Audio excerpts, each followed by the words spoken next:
सख्या रे भाग 92. आतापर्यंत अक्षराच्या डोळ्यातून अश्रू बाहेर पडल्याने अबीरचा शर्ट ओलावू लागला होता, जो त्याच्या छातीच्या त्वचेवर सहज जाणवू शकत होता. अक्षराच्या रडण्याचं कारण अबीरला थोडंच गोंधळात पाडत होतं. त्याला तिला विचारायचं होतं की ती का घाबरत आहे, जेव्हा त्याला तर नॉर्मल खोकला आला होता. ती तिच्या काही प्रॉब्लेमने तर रडत नाहीये ना? जेव्हा तो मुंबईत नव्हता तेव्हा अक्षरासोबत काही झालं तर नाही ना? त्याच्या मनात येणारे हे विचार व्यक्त करून तिच्या रडण्याचं कारण विचारण्याआधीच अक्षराने रडणं थांबवलं आणि त्याच्या छातीपासून वेगळी होऊन अचानक त्याच्या ब्लेझरच्या खिशात हात टाकला आणि काही क्षणानंतर तिला काहीतरी मिळालं. तिने ते सिगारेटचे पाकिट आणि लायटर धरून लगेच बाहेर काढलं. अक्षराच्या या सगळ्या कृती इतक्या वेगवान आणि अस्वस्थतेने भरलेल्या होत्या की अबीरला हे पाहून आश्चर्यचकित होण्यावाचून दुसरी प्रतिक्रिया देता आली नाही. पण अक्षराने सिगारेट आणि लायटर काढल्यावर त्याने विचारायला उशीर केला नाही आणि म्हणाला, काय? तुला काय हवंय? अक्षराच्या डोळ्यातले अश्रू अजून सुकले नव्हते. रडल्यामुळे तिचा आवाज थरथरत होता. तरीही तिने अबीरच्या प्रश्नाला उत्तर दिलं. तुम्ही हे सिगारेट घेणं बंद करा आणि पुन्हा कधीही त्याला स्पर्श करू नका. हे हवंय ते तू ठरवू शकत नाही. अबीरने अक्षराच्या हातातून सिगारेटचं पॅकेट उचलण्याचा प्रयत्न केला, पण अक्षरानेही पटकन तिचा हात मागे घेतला आणि दुसऱ्याच क्षणी तिने पटकन त्याची सिगारेट हिसकावून घेत रात्रीच्या अंधारात लायटर सोबत फेकून दिली. तिने पूर्ण हिम्मत करून हे केलं. पण जेव्हा ती अबीरकडे वळली तेव्हा तिला अबीरचा राग दिसला, जो त्याच्या टक लावून पाहणाऱ्या डोळ्यांतून स्पष्ट दिसत होता. अक्षरा त्याच्या तब्येतीची काळजी करत होती आणि त्याच्या अशा रूपाला पाहून घाबरली. तिला असं वाटलं की अबीर आता ढगासारखा तिच्यावर फुटणार आहे आणि आता ती त्याच्या रागातून सुटू शकणार नाही. म्हणून घाबरून तिने आपलं शरीर गोळा करून पापण्या खाली केल्या. काही क्षणानंतर जेव्हा अबीरने आपली पावलं तिच्या दिशेने सरकवली तेव्हा ती जमिनीवर बसली. घाबरलेल्या मांजरीच्या पिल्लासारखं रडत रडत कुडकुडायला लागलं, आताच तुम्हाला त्या विषारी सिगारेटच्या धुरामुळे खोकला आला आणि मी तुम्हाला श्वास घेताना पाहिलं. तुम्हाला ते घेतानाही त्रास होत होता. तुला माहित आहे का सिगारेटच्या धुराचा तुमच्या तब्येतीवर किती वाईट परिणाम करत होता? तुम्ही एज्युकेटेड आणि समजूतदार आहात. तरीही तुम्ही सिगारेटचं व्यसन लावून घेतलं आहे. त्यामुळे तुम्हाला काही झालं असतं तर? तुम्ही कधी विचार केला आहे की तुमच्यावर प्रेम करणारे कसे जगतील? माझ्यावर प्रेम करायला कोणीच नाहीये आणि मला काही झालं तरी कोणाला त्याची पर्वा नाही. एवढं बोलता बोलता अबीर तिथेच थांबला आणि पॅन्टच्या खिशात दोन्ही हात ठेवून काळ्या आकाशाकडे पाहू लागला. भावनेने ओसंडून वाहत असलेल्या अक्षराच्या कानावर त्याचे शब्द पोहोचले तेव्हा ती अनैच्छिकपणे म्हणाली, तुम्हाला वाटतं की याने कोणालाच काही फरक पडणार नाही?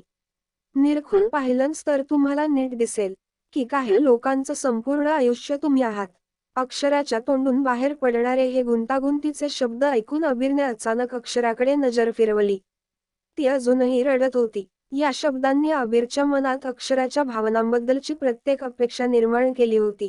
त्यामुळे तो थोडाही न थांबता लगेच तिच्या समोर गुडघे टेकून म्हणाला, याचा काय अर्थ आहे? मला गोंधळात टाकू नकोस. अबीर जसं अक्षराजवळ आला तसं तिला भानावर आल्यासारखं वाटत होतं आणि तिला जाणवलं की ती आताच अबीरकडे प्रेम व्यक्त करणार होती. ती घाबरली आणि अचानक जमिनीवरून उभी राहून विषय टाळत म्हणाली, नील आणि मायरा दोघी तुमच्याशिवाय एक पाऊलही पुढे टाकू शकत नाहीत. मी पाहिलंय, ते सुनीता आंटीपेक्षा तुमचं जास्त ऐकतात आणि तुमचा आदरही करतात. तुम्ही त्यांच्या आयुष्याचा महत्त्वाचा भाग आहात. आणि तुम्हाला काही झालं तर दोघही तुटतील. हीच गोष्ट आहे. आता मला आत जावं लागेल. ती एवढं बोलण्याआधीच खाली जमिनीवर बसलेला अबीर उभा राहिला आणि अक्षराला धक्का देत तिला ढकलून गाडीवर दाबला आणि म्हणाला, नील आणि मायराला फरक पडेल आणि तुला काहीच फरक पडणार नाही का? तू आताच माझ्या काळजीत रडत नाही होतीस का? अबीर म्हणाला. त्याने अक्षराचे हात इतके जोरात दाबले की अक्षरा घाबरली आणि घाबरल्यामुळे ती काहीच बोलू शकली नाही. काहीच प्रतिसाद न ऐकून अबीर पुन्हा ओरडला, टेल मी डेमेड. अचानक अबीरच्या ओरडण्याने अक्षराने डोळे घट्ट मिटले आणि अचानक म्हणाली, तुम्हालाही काही फरक पडतो? जेव्हा तुम्ही मला ओरडतात, माझ्यावर रागवतात आणि मला एकट सोडून निघून जातात. आणि जर मी हाच प्रश्न तुम्हाला केला तर काय उत्तर द्याल? मला काही झालं तर फरक पडेल तुम्हाला? मागच्या 2 दिवसात त्यांच्यात छान गप्पा झाल्या होत्या, जणू एका गोड आठवणीप्रमाणे. ती पण स्वतः त्याच्या बायकोसारखी वागवू लागली होती. पण तिला चांगलंच माहित होतं की हे सगळं तात्पुरतं आहे, जे काही दिवसात संपणार आहे. तिच्या प्रश्नाच्या उत्तराची वाट पाहत तिने तिचे ओठ बंद केले, पाणावलेल्या डोळ्यांनी त्याच्याकडे पाहू लागली. इकडे अबीरच्या मनात विचारांचे घोडे धावू लागले. ऍक्सेप्ट करायचं की नाही या विचित्र द्विधा मनस्थितीत तो अडकला होता. शेवटी त्याला आपल्या भावनांना नाही सांगितलेलं बरं वाटलं आणि त्याचं ताठर शरीर थोडं मोकळं केलं. दुसऱ्याच क्षणी तो तिचा हात सोडून उभा राहिला. त्याने तिच्याकडे पाठ फिरवली, जेणेकरून तिने विचारलेल्या प्रश्नाचे उत्तर देताना अक्षरा त्याचे भाव वाचू शकणार नाही. अशा प्रकारे त्याने जबरदस्तीने आपला आवाज मजबूत आणि कर्कश केला आणि म्हणाला, आपलं नातं सूर्य आणि चंद्रासारखं आहे. दोघे एकमेकांवर अवलंबून आहेत, पण एकत्र राहू शकत नाहीत. त्यामुळे मला फरक पडतो की नाही याने काहीच फरक पडत नाही. अबीरच्या या उत्तरावर प्रतिक्रिया देण्यापूर्वीच अक्षरा संभ्रमात पडली, जणू काय अबीरला तिच्यासोबत राहायचं आहे आणि तो राहूही शकत नाहीये. तिचे ओठ दाताने चावत ती स्वतःशीच म्हणाली, अबीरच्या या उत्तराचा अर्थ विचारायला हवा की नाही. शेवटी ओठ चावत ती विचारणारच होती, तेव्हा अबीर पुन्हा म्हणू लागला, ओल्या हृदयात आणि मनात जे घडत आहे ते व्यक्त करण्यासाठी आपल्याकडे योग्य शब्द नसतात, तेव्हा ही सर्वात वर्स्ट फीलिंग असते. म्हणून मला एकट सोडण्यापूर्वी माझ्याजवळ येण्याचा प्रयत्न करू नकोस, ते मला आतून कायमचं नष्ट करेल. एवढं बोलून अबीर वळला. खिशातून रुमाल काढला आणि अक्षराच्या तळहातात अडकवला. मात्र असं करताना त्याने एकदाही अक्षराच्या डोळ्यात पाहिलं नाही. कारण या क्षणी त्याचं हृदय प्रेमाच्या उकाड्यात जळत होतं. त्याला भीती वाटत होती की अक्षराच्या त्या निरागस चेहऱ्याकडे बघून तो मेणासारखा विरघळून जाईल. आधीच गोंधळलेली अक्षरा अबीरच्या या शब्दांनी आणखीनच गोंधळली. त्याच्या मनात काय भावना होत्या ज्यासाठी तो योग्य शब्द शोधत होता, ज्यामुळे ती त्याला सोडून गेल्यावर तो नष्ट होईल. मनातल्या मनात उत्तर शोधण्याचा प्रयत्न करत असताना तिच्या लक्षात आलं नाही की अबीरने आपला रुमाल तिच्या हातात दिला होता. दुसरीकडे अबीरने तिला तिथून काढून गाडीचा दरवाजा उघडला आणि त्यात बसला. दरवाजा बंद झाल्याचा आवाज तिथल्या शांत वातावरणात घुमत होता. तेवढ्यातच अक्षरा तिच्या विचारांतून बाहेर आली आणि तिला जाणवलं की त्याच्या पापण्या किंचित ओल्या आहेत आणि तिच्या हाताच्या बोटात एक पांढरा रुमाल अडकलेला आहे. ती मागे वळली तेव्हा तिला अबीरची गाडी आणि अबीर त्यात बसलेला दिसला. अजून काही समजायच्या आधीच अबीर जो अजून सरळ बघत होता तो चपखलपणे म्हणाला, माझ्या कारमधून तुझी बॅग काढा आणि आत जा. मायरा काही बोलली तर तिला सांग मी उद्या सकाळी येईल. अक्षरा गाडीच्या अगदी जवळ आली होती, त्यामुळे अबीरच्या चेहऱ्यावरचा रिकामापणा आणि त्याच्या डोळ्यांतील उजाडपणा तिला सहज दिसत होता. त्याच्या हावभावांची चांगलीच जाणीव असलेल्या अक्षराला माहीत होतं की अबीर जेव्हा कधी असा शांत होतो तेव्हा तो त्याचा राग आणि द्वेष आत दाबून ठेवतो आणि तिच्या बोललेल्या एका शब्दाने अबीरचा सगळा राग तिच्यावर उफाळून येऊ शकतो.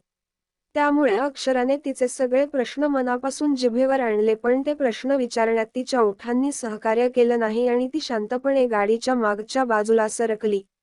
ती निघून गेल्यावर अबीरने किंचित वाकून समोरचं एक बटण दाबलं, जे दाबल्यावर गाडीची ट्रंक उघडली आणि अबीर गाडीच्या बाजूच्या आरशातून अक्षराकडे बघू लागला. त्यात अक्षरा लहान आणि बारीक दिसत होती. बॅग काढण्यासाठी तिचे केस तिच्या मागून पुढे सरकायचे, ज्याला ती हात न लावता मागे ओढायची. त्याने आपली नजर तिच्यापासून दूर केली आणि गाडीचा हॉर्न वाजवला. त्या हॉर्नचा मोठा आवाज तिच्या कानावर येताच अक्षराने घसा ताणून अबीरकडे बघितलं. तिथे काहीच न दिसल्याने तिने शेवटी तिची शॉपिंग बॅग काढली आणि शेवटी ट्रॉली बॅग ओढू लागली. ओढत असताना तिला जाणवलं की तिचं चाक ट्रंकमध्ये अडकलं आहे, त्यामुळे ती बाहेर काढू शकली नाही.